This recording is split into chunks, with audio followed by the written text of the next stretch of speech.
Salut, c'est Chris de Tomodachi et je suis là pour parler de manga et de sneakers avec le média Son of Sneakers. C'est parti. Bon, déjà, faut savoir que la sneakers, c'est global, c'est international. Et il faut savoir que, particulièrement au Japon, parce qu'on parle de manga, faut savoir que déjà, il y a beaucoup de marques qui se sont développées dans le pays.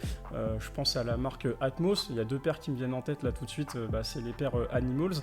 Et vous allez voir qu'il y a beaucoup de mangaka aussi qui se sont inspirés de paires de sneakers, notamment parce que ça a été beaucoup porté en NBA et on va en parler. Donc comme je disais, il y a beaucoup de mangaka qui se sont inspirés, on va dire, de la culture US qui est arrivée dans les années 70, 80 et après 90. Mais comme je fais partie de la génération 90, on va plus surfer sur cette vibe-là. Et on va parler de beaucoup de mangas dont je suis sûr vous connaissez les titres, mais vous n'avez jamais fait attention à ces petits détails que les auteurs insèrent dans leurs mangas. Le premier exemple qui me vient en tête, c'est Dragon Ball, manga globalement connu par tout le monde et qui a été dessiné par Akira Toriyama.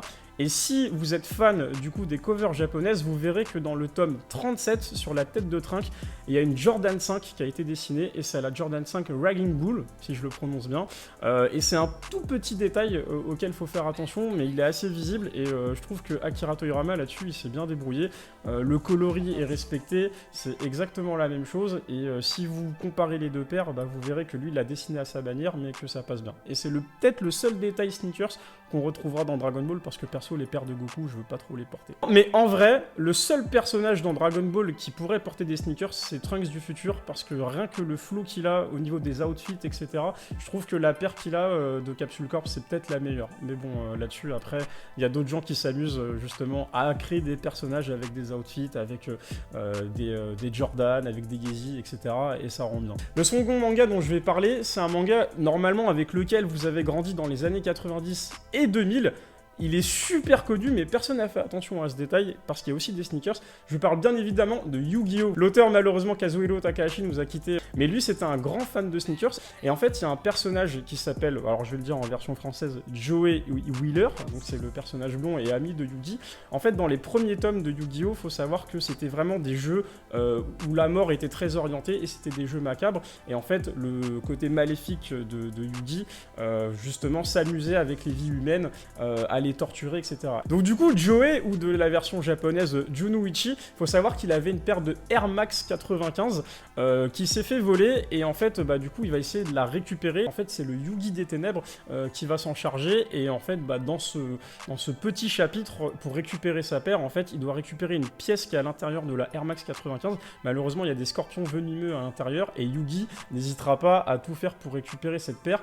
Et vous la verrez au fur et à mesure des épisodes dans l'animé et même dans le manga. C'est la cover du tome 4, si je ne me trompe pas, où Junuichi portera cette paire tout au long de l'aventure. Et la Air Max 95, c'est un must-have, donc du coup, let's go, et c'est une paire que j'aime beaucoup. On continue avec la Air Max 95, car il y a un autre manga, et ce manga, je l'adore énormément.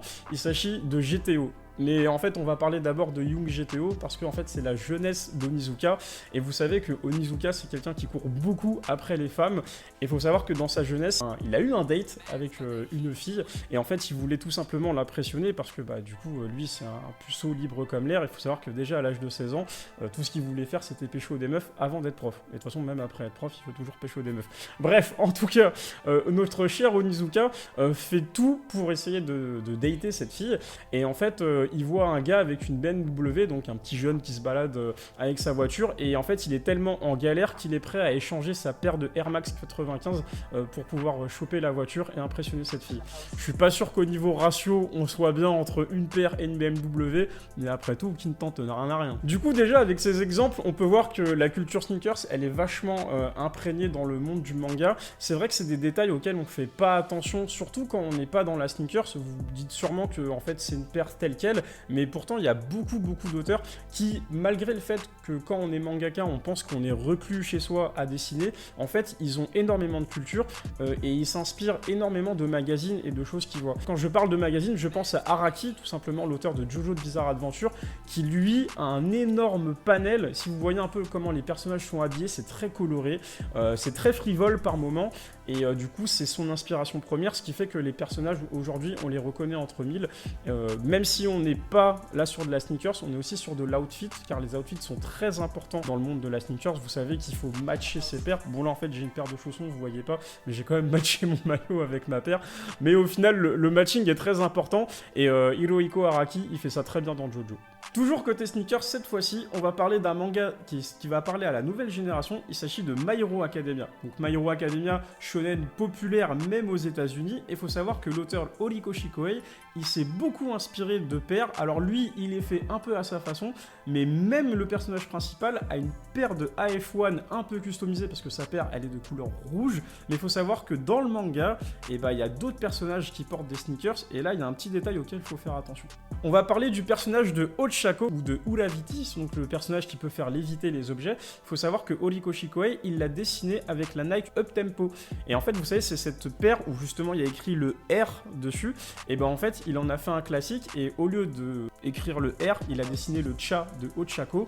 Et en fait, visuellement, ça rend très très bien. Malheureusement, c'est pas un sketch qu'on verra dans le manga. Il faut savoir que les mangaka aiment beaucoup dessiner leurs personnages dans un côté lifestyle, c'est ce qu'on appelle le côté tranche de vie, où justement, ce que je disais tout à l'heure, on aime bien les dessiner avec d'autres paires qu'avec leur outfit classique qu'on retrouve dans le manga.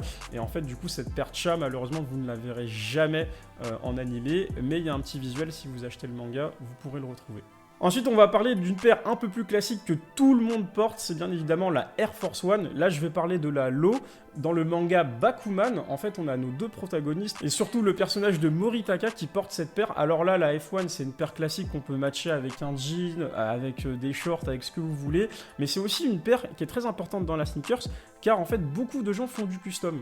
Et aujourd'hui, le custom Air Force One manga marche énormément.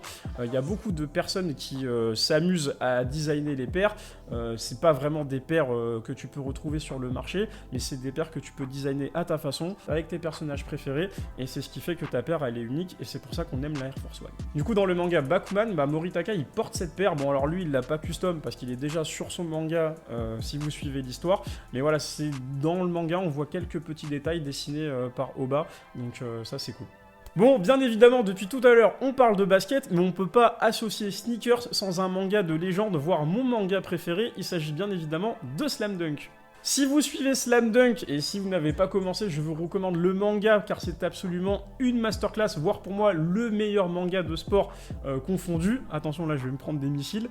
Mais en tout cas, faut savoir que la sneaker est omniprésente dans Slam Dunk. On suit le personnage de Hanamichi Sakuragi, qui lui porte deux paires mythiques. Il a une Jordan 6 rétro, et un peu plus tard dans le manga, il a une Jordan 1 Bread. Vraiment genre deux paires stylées. Et il faut savoir que l'auteur Takehiko Inoue, alors lui, il s'est pas gêné pour dessiner plein d'autres paires.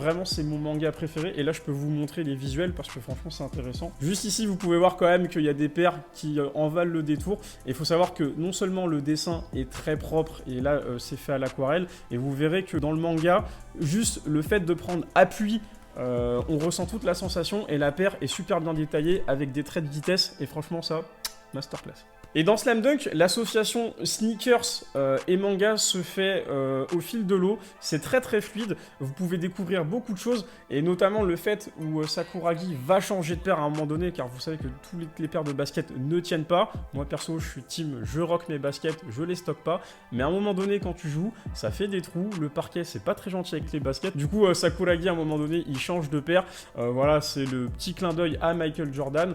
Et si vous kiffez la culture sneakers et la culture basket, ce manga il est fait pour vous, vous pouvez pas passer à côté, et c'est en 20 tomes, donc let's go, allez-y, vous n'allez pas regretter. À mon sens, il n'y a pas encore de manga sur la sneakers. Franchement, je pense que si quelqu'un regarde cette vidéo, si vous la regardez, dites-vous que ouais, faire un manga sur la basket, ce serait grave intéressant, parce qu'il y a grave des histoires. Quand on fait des salons, quand on fait des conventions sur les baskets, je pense que chaque paire a quelque chose à raconter, et forcément, les mangaka qui n'ont pas le temps d'avoir ces paires-là, je pense que l'histoire de la sneakers, ils la racontent à travers leurs personnages, et donc du coup, le fait de leur faire porter des baskets que eux kiffent, bah du coup, voilà, c'est peut-être pour eux le meilleur moyen de s'exprimer, du coup, à travers leur manga et à travers leur histoire, à travers leurs personnages. N'hésitez pas à dire en commentaire quelles références aussi vous avez entre les mangas et les sneakers. Je pense qu'il y a beaucoup de choses à faire et beaucoup de choses à dire, donc il y a débat, n'hésitez pas. Voilà, c'était tout pour cette petite interview manga cross sneakers. N'hésitez pas, si vous aimez les sneakers, à follow Son of Sneakers. Et si vous kiffez les mangas, bah, n'hésitez pas à suivre notre page Tomodachi. Voilà, on y raconte un peu tout. Donc voilà, c'est deux univers qui pourraient ne faire qu'un. Donc voilà, n'hésitez pas. Et puis, bah, à une prochaine.